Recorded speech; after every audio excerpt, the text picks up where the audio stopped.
आप देख रहे हैं नजर आप तक और मैं हूं निर्मल महतो।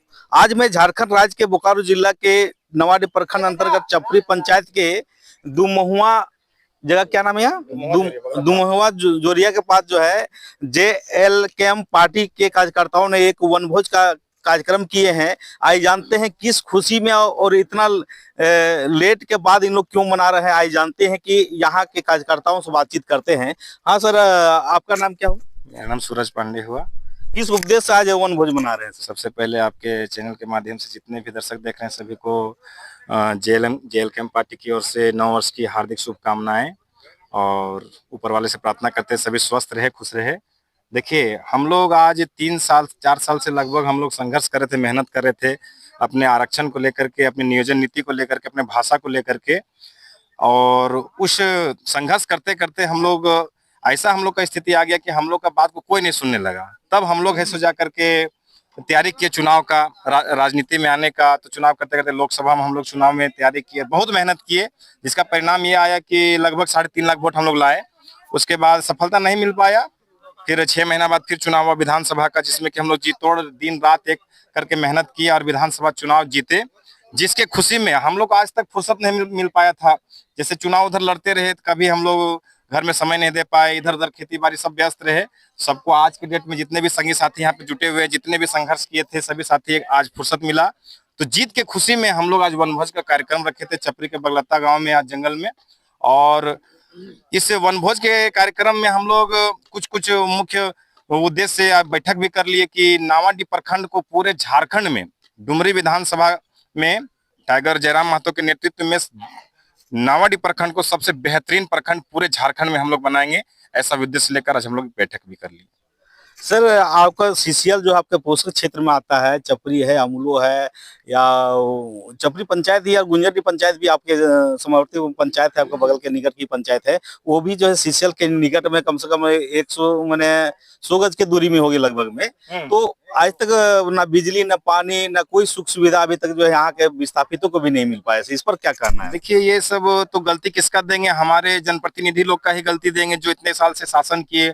आज तक इसमें फैसला आज जाना चाहिए था कि जितने भी यहाँ के युवा लोग बाहर में काम कर रहे हैं, यहाँ पे काम होते हुए बाहर के लोग जो यहाँ के नहीं है, और वे लोग है सो यहाँ पे अब जैसे भी समझिए काम कर रहे हैं, और यहाँ के लोग बाहर जा रहे हैं। और जो भी हम लोग को यहाँ लाभ मिलना चाहिए, आज तक सिर्फ जनप्रतिनिधि का देन है जो कि नहीं हो पाया है। तो हम लोग तो मेहनत करेंगे, उसी मुद्दे पर अभी हम लोग चलेंगे कि जो CSR से हो, CCL से हो, आउटसोर्सिंग से हो, उसमें हम लोग लड़कों को काम के लिए मुहैया कराएंगे। प्लस में बिजली जो है, पानी है, ये सब का व्यवस्था के लिए हम लोग चर्चा कर रहे हैं और उस पर हम लोग आगे बढ़ेंगे। तो मैं ये कहना चाहते हैं कि पूर्व में जो विधायक यहाँ रह चुके थे, और वो अक्सर अपने लोकल सभाओं में बोलते रहते कि हम नावाडीह प्रखंड में विकास की गंगा बहा दिए हैं, यहाँ विकास की कोई मुद्दा नहीं रह गया है। इस पर क्या कहना चाहते हैं? देखिए, वो तो फिलहाल हम उनको श्रद्धांजलि देते हैं, अभी तो वर्तमान में नहीं है। तो उनके विषय में क्या कहेंगे? काम तो किए थे, लेकिन जिस हिसाब से हमारा काम होना चाहिए था उस हिसाब से काम नहीं हुआ। क्षेत्र का विकास किए थे, बिल्कुल किए थे, सड़क बनाए थे, विद्यालय बनाए थे, और धीरे धीरे तो और कुछ बनाने वाले थे, लेकिन असामयिक निधन हो गया उनका, तो बहुत कुछ नहीं कर पाए हैं। उसी के उपलक्ष्य में हम लोग आगे बढ़े, और हम लोग डुमरी बदलने के भावना से हम लोग अभी किसी का शिकायत नहीं करेंगे क्या था नहीं था, क्योंकि हम लोग सफलता हासिल कर चुके हैं। हम लोग अपने काम पर फोकस करेंगे सर। मैंने विकास तो किए हैं, आप स्वीकार कर रहे हैं, लेकिन कौन सी ऐसी विकास नहीं हुआ जो आप? शिक्षा नीति सर, सबसे बड़ा चीज है शिक्षा नीति। यहाँ पे शिक्षा नीति आज तक लागू नहीं हो पाया है सर। शिक्षा होना चाहिए था। आज के दिन में एक BEd कॉलेज नहीं है आपके यहाँ पर पूरे डुमरी विधानसभा में सर। एक भी PG करने के लिए सर एक भी यूनिवर्सिटी का निर्माण नहीं हुआ आज तक यहाँ पर सर। पुस्तकालय का मानिए, लाइब्रेरी का मानिए, कहीं नहीं है सर। ऐसा होना चाहिए था। हमारे शिक्षा मंत्री बने थे विधायक जी, तो ये सारा चीज नहीं हो पाया। रोजगार के बारे में कहेंगे तो रोजगार भी वैसा नहीं हो पाया सर। ये सब शिकायतें हैं। तो अब जो है कि आप जो विधायक, आपकी पार्टी के विधायक निर्वाचित हो चुके हैं, तो आप लोग क्या ये सारी कमियां को पूरी कर सकते हैं? हम लोग तो उसी पे चर्चा करें, उसी पे रणनीति बना रहे हैं। हम लोग बोले ना, हमेशा हम लोग रणनीति ही बनाए। सबसे पहला रणनीति बनाए हम लोग की भाषा को हम लोग वापस करवाएं। जो भाषा, बाहरी भाषा को डाल दिया तो उसको वापस करें। फिर नियोजन नीति में आए, वो भी नहीं सक्सेस हो पाए, फिर हम लोग राजनीति में आए। लोकसभा में सफलता नहीं मिल पाया तो फिर हम लोग विधानसभा में आए। अब विधानसभा में सफलता मिल गया है, आगे की रणनीति तय कर रहे हैं। वही जो भी बात रखे हैं अभी वही सब रणनीति में हम लोग को चलेगा, और जो पुरजोर से इस तरीके से चलेगा। आए यहाँ और वो काज करता है, सक्रिय काज करता है, बहुत समर्पित काज करता है, उनसे भी बातचीत कर। हाँ सर, आपका नाम क्या है? टिंकू कुमार शर्मा। और आपके चैनल के माध्यम से सभी आपके दर्शकों को नव वर्ष की हार्दिक शुभकामनाएं देते हैं और पुष्प जोहार करते हैं। सर, हम जानना चाहेंगे कि आप जो है कि यहाँ अब देख ही रहे हैं कि शिक्षा, बेरोजगार की अभाव चल रहा है कि बाहर में लोग जा पलायन कर रहे हैं और लोग मर रहे हैं, उसकी लाश आ रहे हैं, यहाँ के माँ और बहू जो विधवा हो रहे हैं, तो इस पर आपको क्या कहना है सर?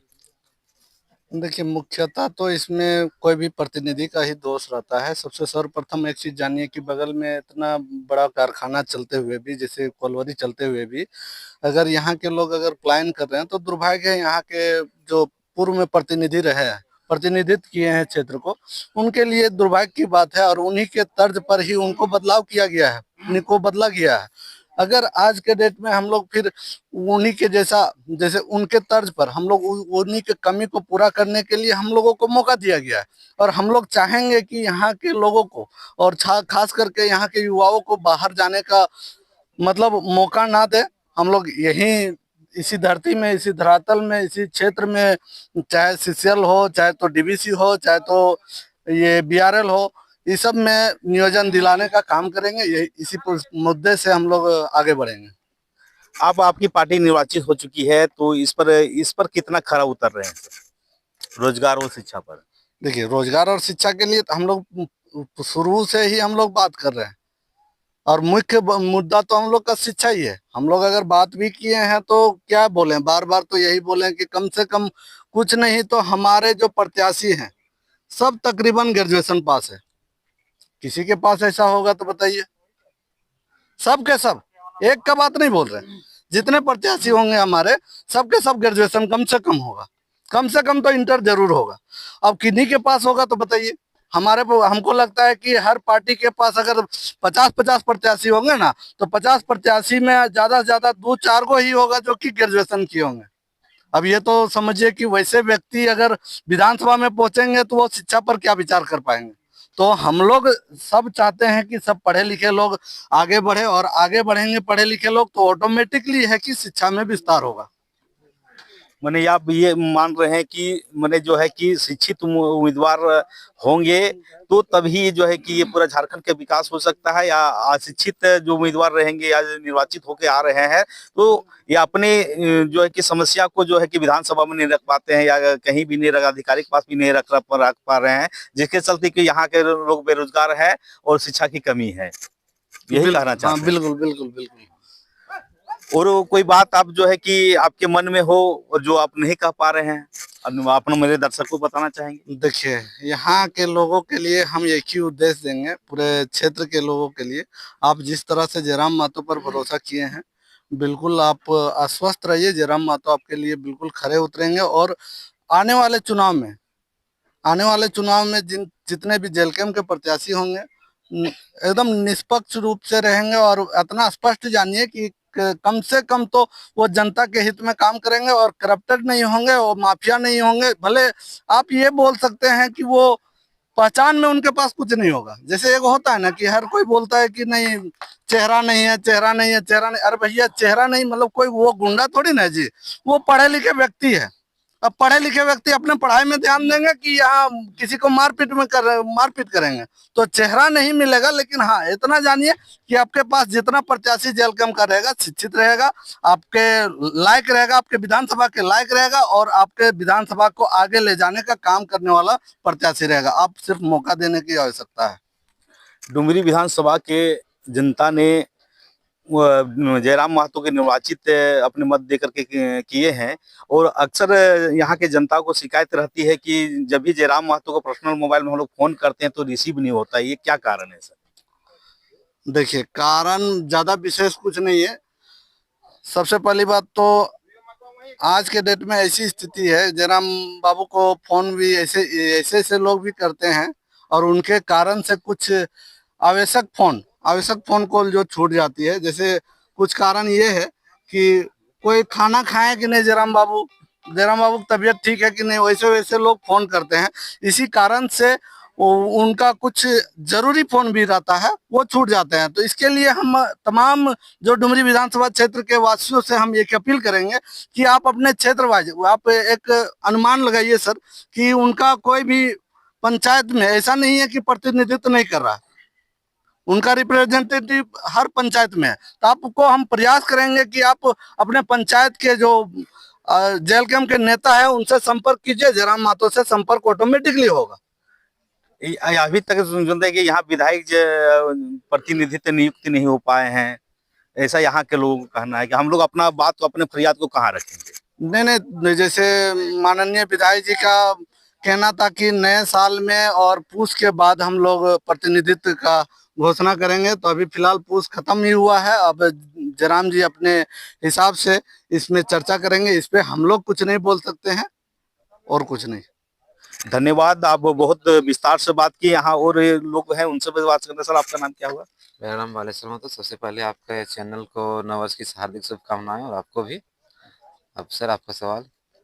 अब जो है कि सर यहाँ जो आपकी पंचायत हो, अपनी प्रखंड को या डुमरी विधानसभा क्षेत्र में कौन ऐसी मुख्य समस्या है जो अभी तक नहीं हो पाया? सर इतने विधायक आए गए, इतनी सांसद आए और गए, लेकिन नहीं हो पाया, कौन ऐसी समस्या है? इसमें सबसे बड़ी समस्या फिलहाल तो दो ही है, एक है शिक्षा और दूसरा स्वास्थ्य। शिक्षा में आप देख पाएंगे कि अभी तक जो है सर डिग्री कॉलेज एक भी हमारे मतलब कि क्या बोलते हैं कि डुमरी विधानसभा में सरकारी एक भी नहीं हुआ। जितने भी कॉलेजेस बने हुए हैं हमको लगता है कि अपने पीढ़ी को बढ़ाने के लिए और अपने पीढ़ी को फायदे देने के लिए बनाया गया, लग रहा है ऐसे ही। क्योंकि इसमें क्या होता है कि प्राइवेट होने के कारण जो है सो शुल्क आता है, शुल्क और बहुत सारे पैकेजेस आते हैं जो उनको लाभ पहुंचाता है। निजी लाभ के लिए मुझे लगता है कि निजी लाभ के लिए बनाया गया है। हाँ, इतना ही था तो 5 साल तक आप राज किए, लगातार जीते।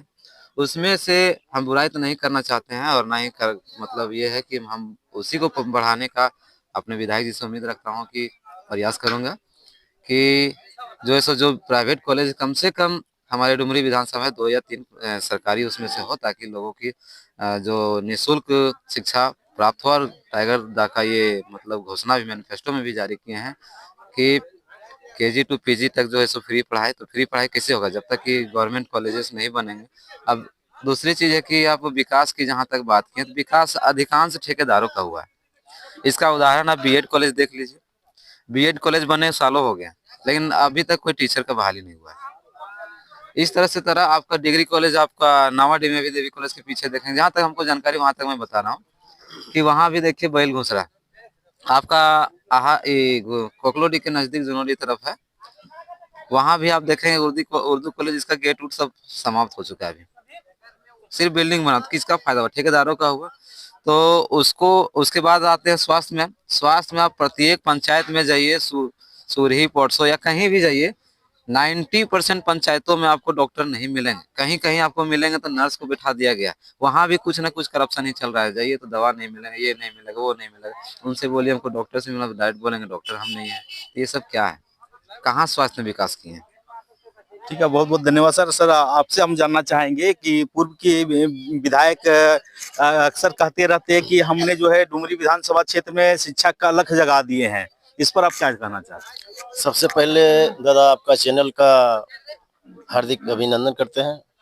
सर अपना नाम बता दीजिए पहले। हमारा नाम चितलाल महतो, हम नवाडी प्रखंड परसवानी पंचायत से बिलोंग करते हैं। तो इस पर क्या कहते थे? अगला विधायक का कहना था कि शिक्षा का लक्ष्य जगा दिए हैं। शिक्षा का देखिए अलग अगर जगह हुआ रहता तो देखिए आज हमारा माँ बहन का जो भी विधवा हो रहे हैं वो नहीं होते। हमारा भाई बंधु जो दादा काका चाचा जो बाहर जा रहे हैं, जो प्रवासी मजदूर को जो लाश आ रहा है, वो तो शिक्षा का ही परवाह। आपको तो जानते हैं, अच्छी से देख रहे हैं आप तो पत्रकार मीडिया है, भारत का लोकतांत्रिक आप लोग चौथा स्तंभ है, आप लोग को तो पता ही है। धन्यवाद।